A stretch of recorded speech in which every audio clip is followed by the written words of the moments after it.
Mesdames, Messieurs, mes chers concitoyens, j'ai l'âge difficile d'être le dernier intervenant. Déjà, beaucoup de choses ont été dites depuis une heure. Je suis donc tête de liste de la liste le 20e Républicain et Citoyen, qui est une liste d'union du centre, de la droite et de la société civile. Alors, tout à l'heure, on disait en exergue que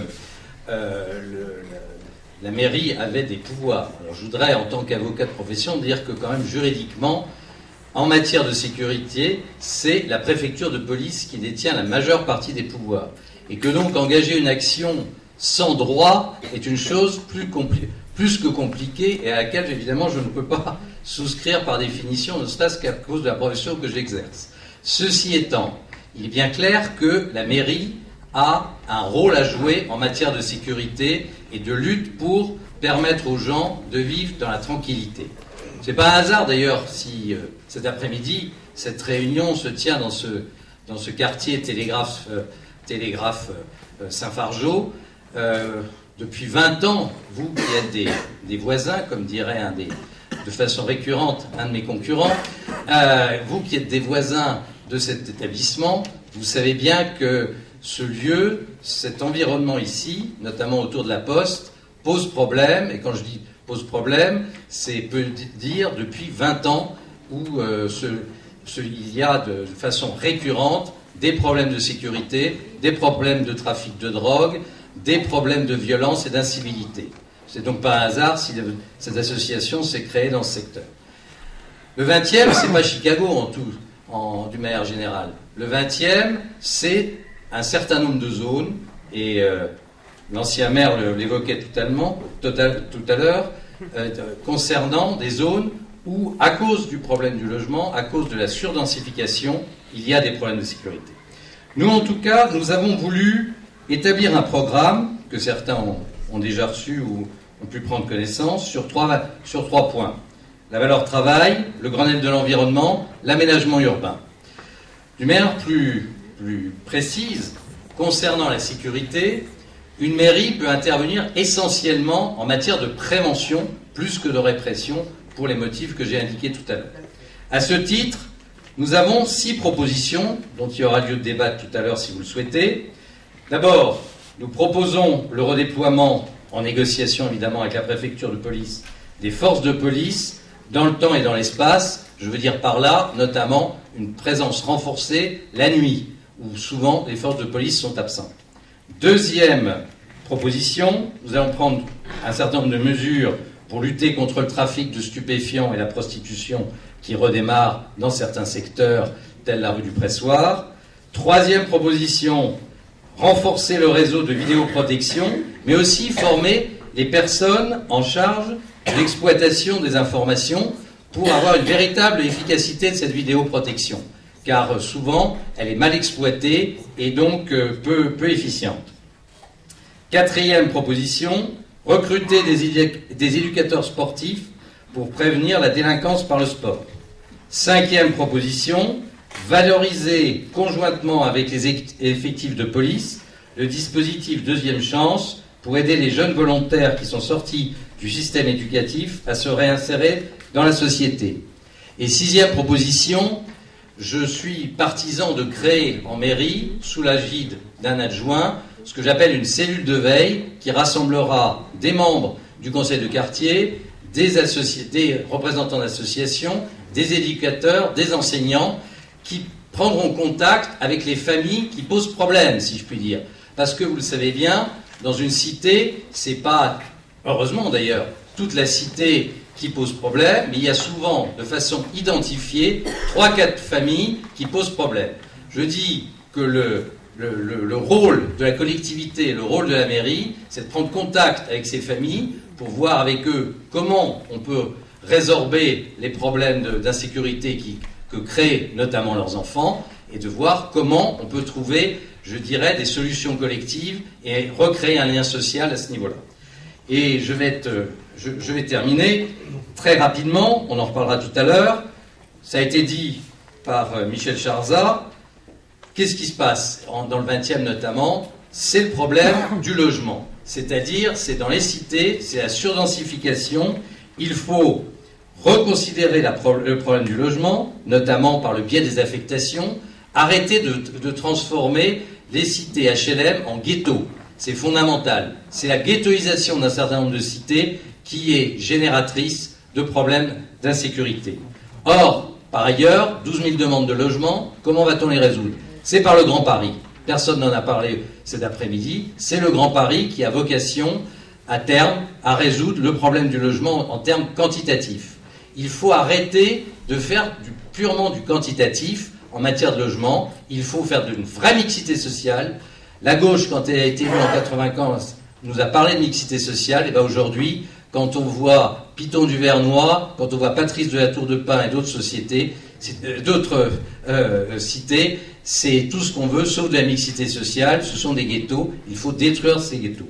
Dernier point, et j'en arrête là, c'est également reconsidérer les aménagements publics. Il y a certaines rues commerçantes qui tombent en décrépitude. J'étais encore pas plus tard qu'hier rue d'Avron. Eh ben, la dégradation d'un certain nombre de rues commerçantes, d'un certain environnement, crée de l'insécurité à terme. On parlait tout à l'heure des mauvais éclairages, c'est également des magasins dégradés. Tout ça attire crée une atmosphère d'incivilité, de dégradation et d'insécurité. Voilà, mes chers concitoyens, ce que je voulais vous dire, et puis je pense qu'on aura l'occasion d'en parler dans les minutes qui viennent. Merci.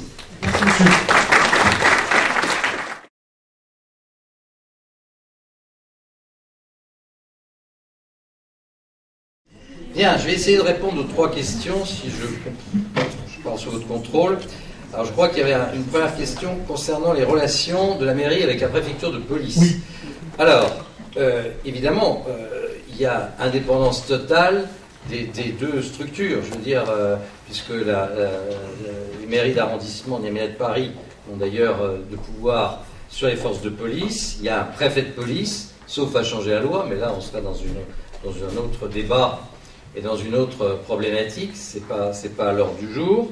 C'est forcément des réunions de concertation régulières des maires d'arrondissement avec le préfet de police qui permettent de trouver des solutions. Alors on doit avoir un maire doit avoir un contact permanent avec le préfet de police pour obtenir plus d'effectifs ou une des professions que j'ai évoquées tout à l'heure, notamment la question du redéploiement des forces de police dans le temps, puisque il n'est pas forcément intéressant d'avoir autant de forces de police à 10h ou à midi le matin qu'à 20h ou à 22h, puisqu'on sait bien que les turpitudes diverses et variées que nous avons évoquées dans cette réunion se déroulent en général entre 18h et 2h ou 3h du matin. Donc il est clair qu'il y a une nécessité de renforcer la présence des forces de police sur le terrain à partir d'une certaine heure. Il y a également autre paramètre, les moyens qu'on donne à ces forces de police. Là encore, il n'est pas des attributions d'un maire de demander ou de commander, de dire il nous faut 10 quarts de plus ou 20 quarts de plus, c'est absolument inconcevable. Donc on est dans un système de négociation. Alors il est bien évident que lorsque, comme aujourd'hui d'ailleurs, le maire d'arrondissement est de la même couleur politique que le préfet de police, les citoyens que vous êtes, devraient trouver leur bonheur, puisque Madame Calandra, qui est parti socialiste, avec le préfet de police qui est désigné par un ministre de l'Intérieur socialiste, devrait vous donner des effectifs à tire-larigot. Il semblerait que ce ne soit pas le cas. Je ne comprends pas pourquoi, mais bon, on peut s'interroger sur cette lacune. Donc, je dis, sur ce point-là, préfecture de police et mairie, c'est forcément un problème de négociation pure et de relation entre les 2 instances. Deuxième... Pardonnez-moi, monsieur, je vous en prie. mais est-ce que c'est pas aussi un problème de demande précise? C'est-à-dire, il n'y a pas que le nombre, il y a aussi ce que vont faire les policiers avec... Je veux dire, est-ce qu'il ne manque pas, est-ce qu'il n'est pas possible pour le maire d'impulser une politique particulière? Le maire peut demander évidemment des présences, comme je disais, dans le temps, mais également dans l'espace. On aura plus intérêt à avoir, des forces de police à 1h du matin devant la poste au bout de la rue, ou à Pierre Faucheur en Vierge, ou à Patrice de la Tour du Pin, que Place Gambetta. Donc il y a évidemment une négociation de faire en sorte qu'il y a un problème de nombre, mais également un problème de répartition. Comme je le disais tout à l'heure, dans le temps et l'espace, il y a des secteurs dans le 20e qui ne posent pas de problème majeur, et il y en a qui posent des problèmes pour des raisons X ou Y qui leur sont propres. Deuxième question, c'est les réunions de concertation avec les relations avec les bailleurs sociaux.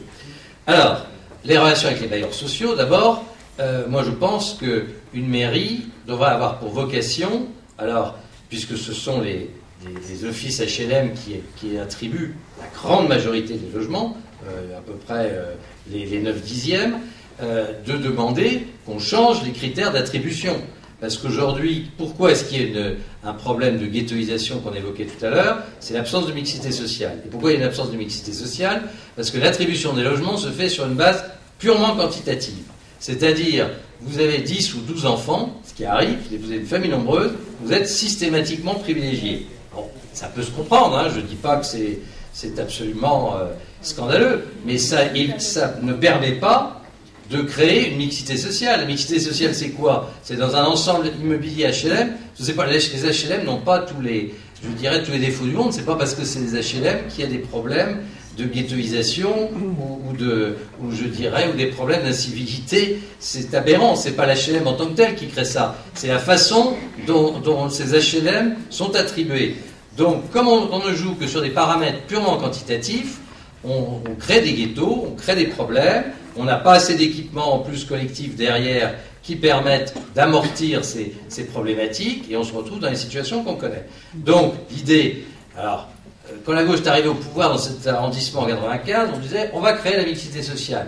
J'ai un de mes voisins là-bas qui était le premier à le dire, je trouvais ça tout à fait honorable sur le plan des principes, sur le plan des réalités, je dirais plus de 15 ans après, presque 20 ans après, on est loin du compte. Voilà, donc l'idée c'est de mettre dans des immeubles, d'attribuer des immeubles à des étudiants, à des jeunes couples, et évidemment aussi à des familles nombreuses. Et alors, pour résoudre le problème quantitatif, j'en ai fini sur ce point, l'absolution à terme, à moyen terme, court terme, c'est le Grand Paris. C'est-à-dire loger des gens à 10-20 km, dans un ensemble évidemment qui sera desservi par les transports. Troisième point, je réponds rapidement.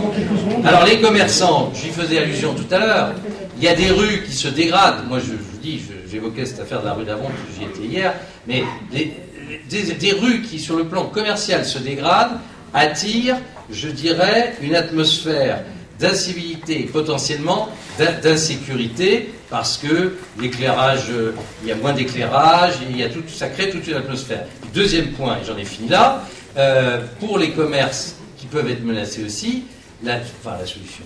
Un paramètre, un des éléments de solution, c'est rétablir la police de proximité, c'est-à-dire des policiers qui passent de façon régulière et récurrente dans les rues commerçantes, et ça, en tout cas, ça atténuera certainement le sentiment d'insécurité. Merci. Merci à vous.